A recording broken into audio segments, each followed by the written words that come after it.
Michael with you for more recaps involving the Indians and Browns. And the notes are courtesy of the MLB and NFL apps, ESPN and Fox broadcasts, Twitter, and CBS Sports HQ. Thursday was the final American League regular season game against the Chicago White Sox. Zach Plesac and Dallas Keuchel threw two scoreless innings. Jose Ramirez doubled in the first but was out at third attempting to steal. Yolmer Sanchez gave Chicago the breakthrough for his first home run of the year.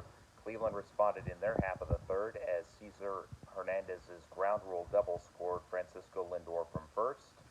The bottom of the sixth was one in which Hernandez and Ramirez found base, but with one out, both Carlos Santana and Franmil Reyes both hit the ball into the glove of Yolmer Sanchez.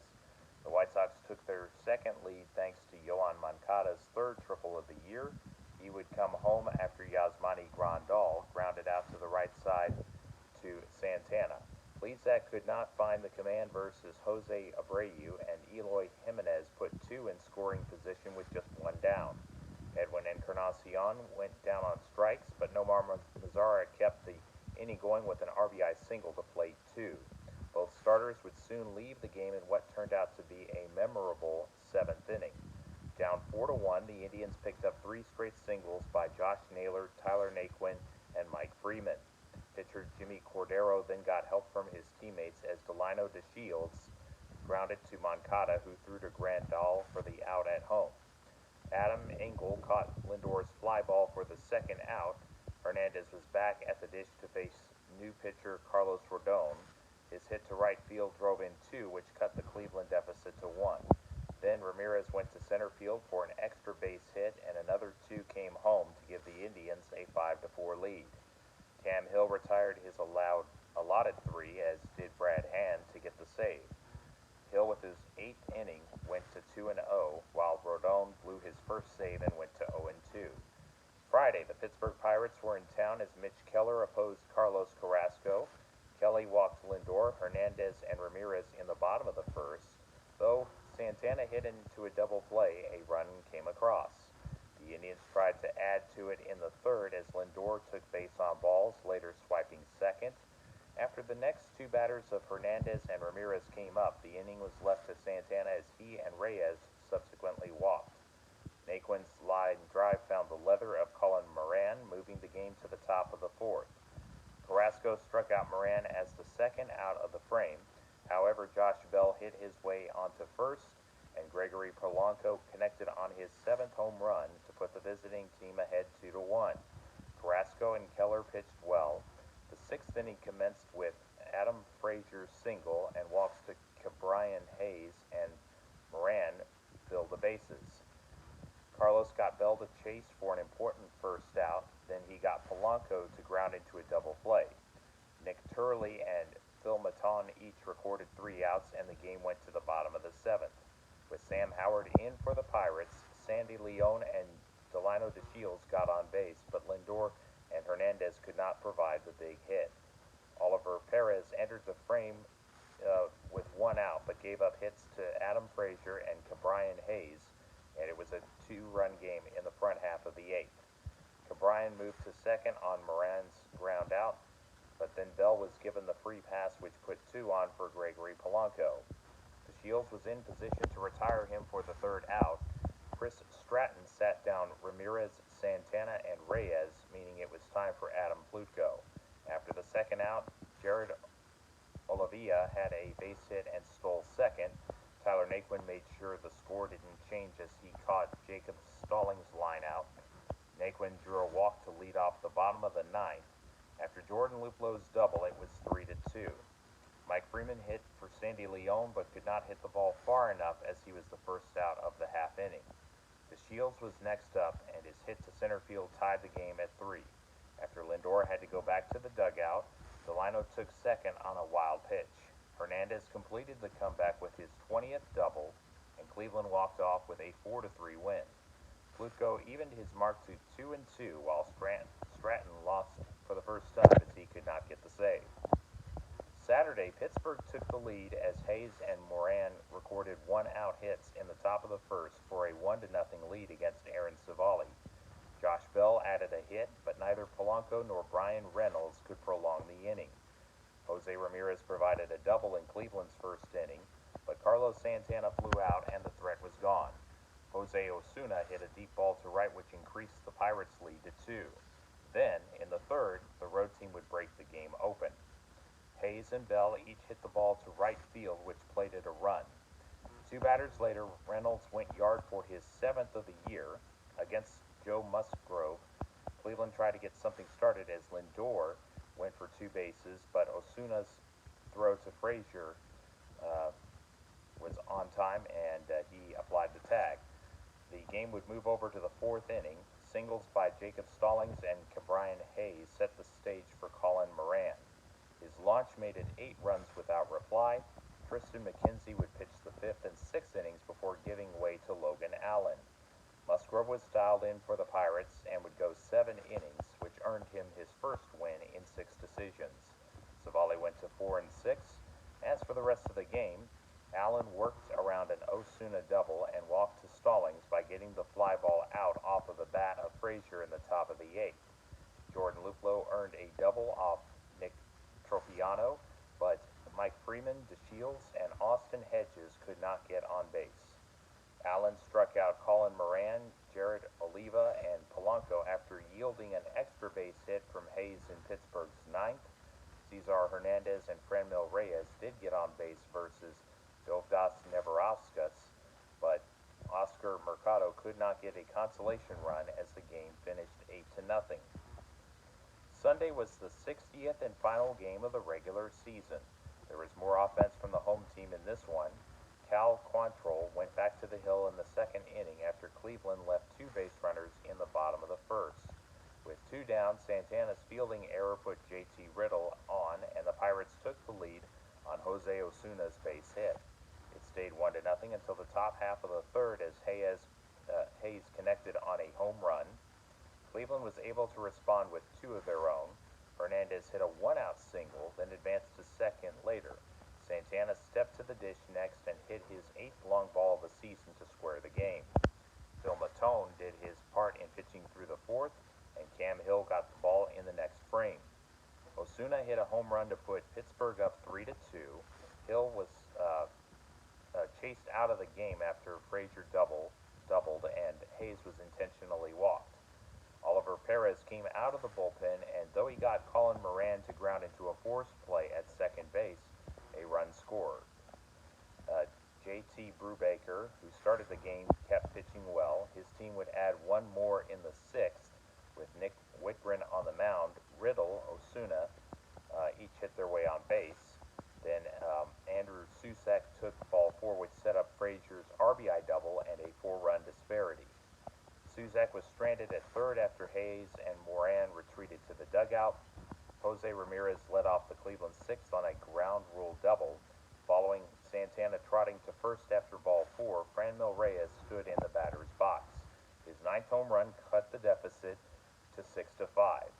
It prompted the bullpen, putting Jeff Hartlieb in with nobody out. Josh Naylor and Jordan Luplow both grounded out, and Roberto Perez and Oscar Mercado strung together hits. Francisco Lindor could not get the hit to at least tie the game, so James Karinchak made his entrance in the 7th, striking out the side of Bell, Reynolds, and Eric Gonzalez. The bottom of the 7th was where the Indians completed the comeback against Nick Turley. Cesar Hernandez was hit by a pitch, then back-to-back doubles by Jose Ramirez and Carlos Santana made it 7-6.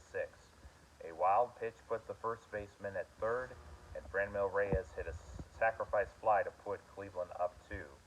Adam Cimber and Brad Hand were used in order to collect the final 6 outs to preserve the win. Karinchak finished the abbreviated season by getting his first win. Hand finished with 16 saves, and Turley finished winless as he lost the save opportunity. Tuesday was Game 1 of a best-of-3 American League Wild Card Series contested in Cleveland against the New York Yankees. Shane Bieber and Jarrett Cole were the men on the mound, and it did not take long for the Yankees to go in front as DJ LeMahieu led off the game with a base hit. Aaron Judge would drive the ball out of the ballpark for a 2-run homer. Jarrett Cole sat down Lindor, Hernandez, and Ramirez in the bottom of the first. In the next set of at-bats for the home team, Josh Naylor doubled to center field with two down, but Roberto Perez hit the ball right to Brett Gardner in left field. The Yankees would add to a 2-0 lead. Bieber sat down LeMahieu and Judge this time, but lost Aaron Hicks on ball four. Luke Voit hit an RBI double which plated a run. The Indians would not be shut out in this game. Delino DeShields went up the middle for a hit, later moving up 90 feet when Cole threw a wild delivery. After Lindor was the second out, Cesar Hernandez connected for a single. Jose Ramirez drove in DeShields from third on a double. The game moved into the fourth inning, but Bieber could not get the shutdown inning that was needed. Shane walked Gleyber Torres with one out, and then Gardner added an extra base hit, which made it 4-1.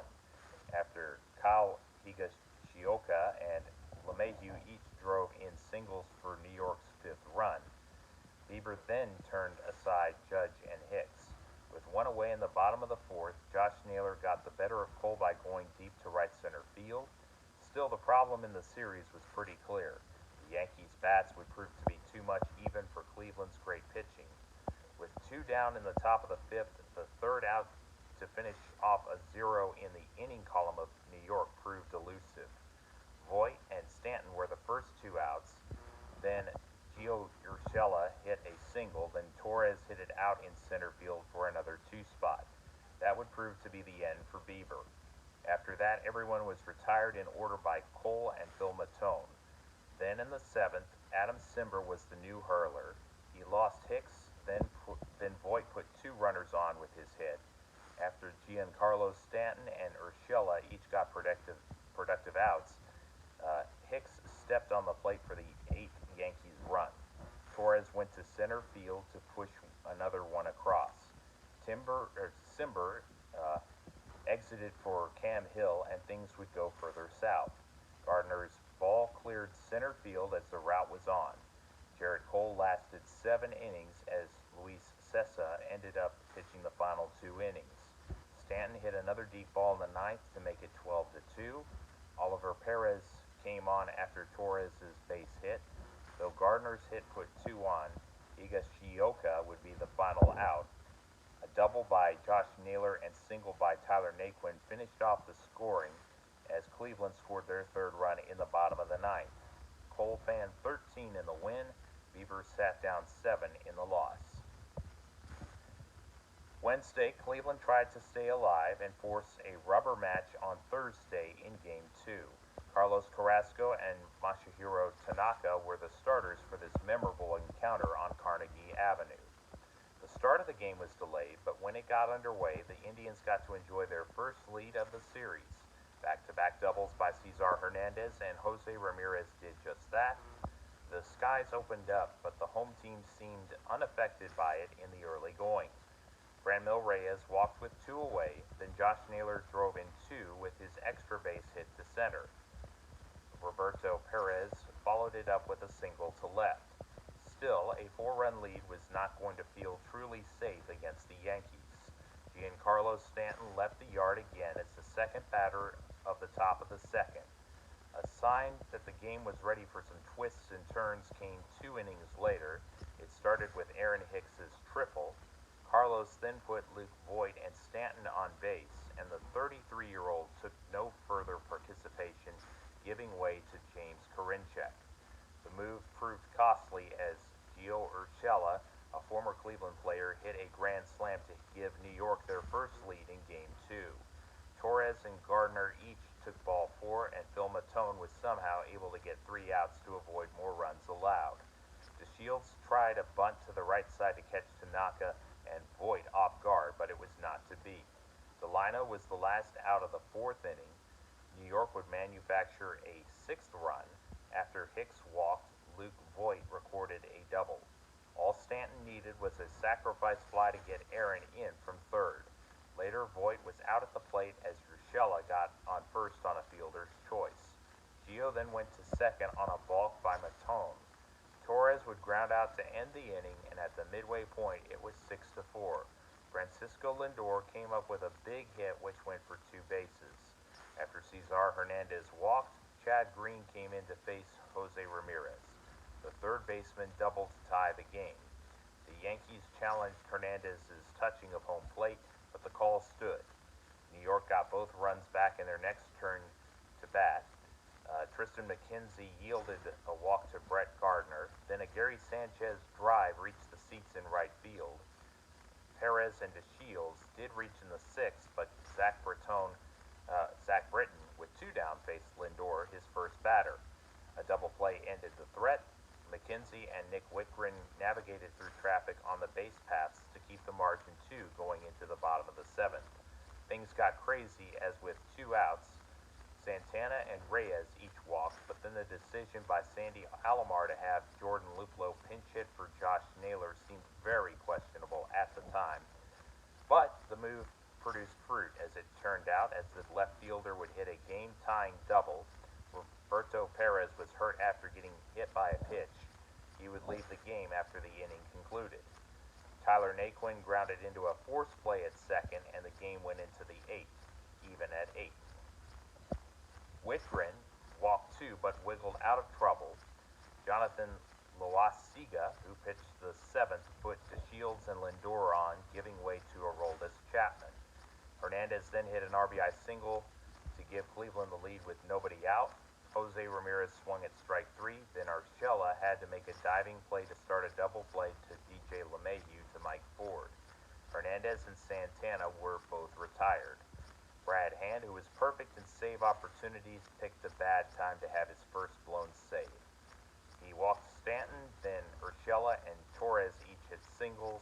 On the latter one, Hand could not properly field the ball as it caromed around the slope of the mound. Two batters later, Gary Sanchez hit the ball far enough to score pinch runner Mike Tauchman from third. LeMahieu drove in the go-ahead run. Cal Quantrill picked up the final out of the top of the ninth. After Reyes and Luplow went down, Oscar Mercado struck out, but because the ball passed catcher Gary Sanchez, the pinch hitter ran to first, representing the tying run. Austin Hedges took Naquin's place, but struck out to end the game and the season. The fifth seed in the American League, the New York Yankees will play the top-seeded Tampa Bay Rays in the division series. So another Indians season is in the books. Unfortunately, it is another tough ending, but Cleveland made it back to the playoffs thanks to great pitching, but they must start over and try to climb the mountain again in 2021. The Browns hosted the Washington football team this past Sunday, trying for a winning record after 3 games. The first 3 possessions ended in punts, and Washington took over with almost 10 minutes elapsed in the game, starting from their own 25. They would face 2nd and 7 when Dwayne Haskins found Antonio Gandy Golden for a 22-yard pickup out to midfield. 2 plays later, Terry McLaurin's name was called on an end around. McLaurin successfully ran for a first down on 3rd and 1 at the Cleveland 20 for Washington's first red zone trip. On the very next play, Haskins hit Dontrell Inman for a touchdown. Inman's taunting penalty post-play gave the Browns decent field position following the kickoff with under 2 minutes left in the opening quarter. Chubb got back-to-back carries, so on 3rd and 6, Baker Mayfield found Jarvis Landry for 10 yards up to the Cleveland 48-yard line. The second quarter began with carries of 4 and 8 for Nick to get to the opposition's 40. Mayfield tried Odell Beckham Jr. unsuccessfully, and Kareem Hunt picked up 3. So Austin Hooper, after being the intended target on 3rd down, incomplete, then received the ball again and gained 8 to keep the drive going. JoJo Natson and Chubb got the rock on 1st and 2nd down respectively. Mayfield threw it incomplete to Harrison Bryant, so in came Cody Parkey, who calmly knocked through a 42-yard field goal with less than 11 minutes until halftime. Washington moved the ball well Sunday, and McLaurin caught passes of 14 and 33 on the next offensive series, but a holding penalty backed them up. Tavir Thomas tackled Antonio Gibson for a 5-yard loss, which made it 2nd and 25 at the Browns' 41. Carl Joseph intercepted Haskins for a 49-yard return. Though he fumbled, Thomas was in position to fall on the ball all the way to the 28. And it took 3 plays for Cleveland to hit pay dirt. After a 1-yard gain by Nick Chubb, Mayfield connected with Beckham for 11. Chubb did the rest, rushing for 16 yards to put Cleveland ahead for the first time with 5:58 left in the period, 10-7. Both teams went 3 and out, and Washington began their next drive 84 yards from the end zone. Sheldon Richardson batted down a Haskins pass on first down. 2 plays later, Malcolm Smith forced the second Cleveland takeaway of the game out of the 2-minute warning, and the Browns were 24 yards from 7 more points. They would do just that as the 3 plays on the subsequent series came on the ground. Chubb for carries of 11 and 4. Hunt went for 9 to make it a 2-possession game with 32 seconds left on his touchdown, and Parkey made it 17-7. Terrence Mitchell stripped the ball from Gibson on the final play of the half, which was recovered by B.J. Goodson at the Cleveland 48. Another exchange of punts saw Washington with the football shy of midfield with 11:27 left in the third quarter. This came after poor field position for the Browns on the prior series. Dwayne Haskins went to Terry McLaurin for 15. Cleveland successfully challenged an Antonio Gandy golden catch on the next play, but it did not stop the Washington football team from finding the end zone. 2 plays after the reversal to an incompletion, J.D. McKissick hauled in a 26-yard pass to the 4. A too many men on the field defensive penalty placed the ball at the 2, and Gibson ran the required distance. The extra point by Dustin Hopkins was pushed to the right, and the score was 17-13. Montez Sweat brought Mayfield down on the next series, putting the Browns behind the down and distance.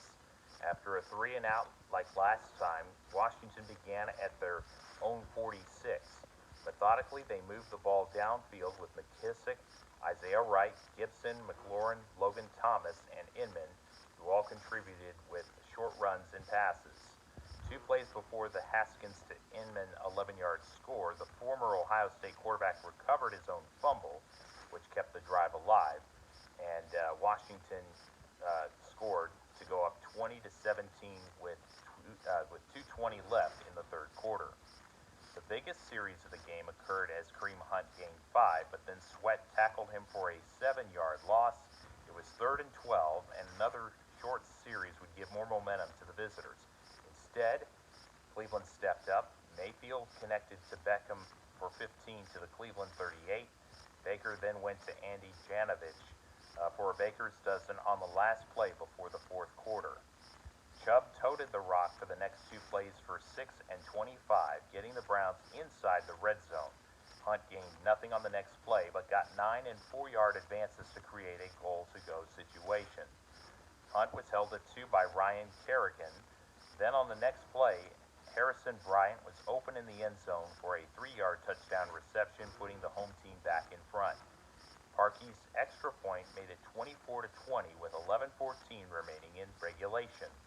Terry McLaurin was called for offensive pass interference on Washington's next play from scrimmage, moving the ball back to the 15. 2 plays later, B.J. Goodson was in the right spot to pick the ball off at the Washington 35 with just over 10 minutes left. Good teams are able to maximize the mistakes by the opposition, and the Cleveland Browns were able to execute. Chubb was stopped for no gain, then Odell Beckham Jr. gained 15 on the next play from Mayfield. Nick found room on the left side for a 20-yard touchdown, and the 2-possession lead was restored inside of 9 minutes left. Though Washington converted 3rd and 11 on Dwayne Haskins' completion to Logan Thomas, and Haskins found Inman for another 10, the Cleveland defense made another play. 2 plays after Gibson moved the sticks just past midfield, Myles Garrett recorded the sack, fumble, and recovery of Haskins to give his team the ball back. The Browns wisely ran time off the clock as Hunt was involved on the next 5 plays. After Chubb lost a yard on the ensuing play after that, it was 4th down and 4. Kerrigan jumped offside with just over 3 minutes left for a fresh set of downs. Wyatt Teller did get a holding penalty soon after, but Hunt touched the ball 3 times, and surprisingly, Washington chose not to utilize their timeouts defensively. Cody Parkey made a 30-yard field goal, which would be the last points of the game, with just over a minute left. And then Peyton Barber ran the ball twice, and the clock expired for a 34-20 Cleveland victory.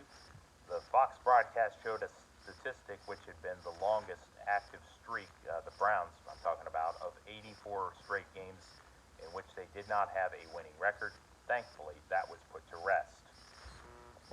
So the 2-1 Browns take on the 1-2 Cowboys at 12 Central Time in Arlington, Texas. Those of you in the area that did not buy tickets for the game can watch with the North Texas Browns Backers Club at the Irishman Pub on Preston and Frankfurt in Dallas. Looking at the other games scheduled for Sunday within the division, the 0-2-1 Bengals host the 1-2 Jacksonville Jaguars, while the Ravens, with 2 wins out of 3, are in Landover, Maryland to face Cleveland's most recent opponent, the Washington football team. And these games run concurrently with Cleveland and Dallas during lunchtime in Week 4. The Steelers and Titans have won their first 3 games, and, their game in Nashville has been moved from lunchtime on Sunday to later in the season. So that's the update there. You can follow the North Texas Browns Backers on Facebook by typing in North Texas Browns Backers in the search box. Videos and previous entries of these videos can be found by typing Michael Belusta Roman numeral 2 on YouTube. And I am on Twitter and Instagram at MJBOLESTA2, as in the number 2. http://www.mjbolesta2.wordpress.com as the written text form of this blog. All right, thank you for watching. May God bless you and have a blessed week.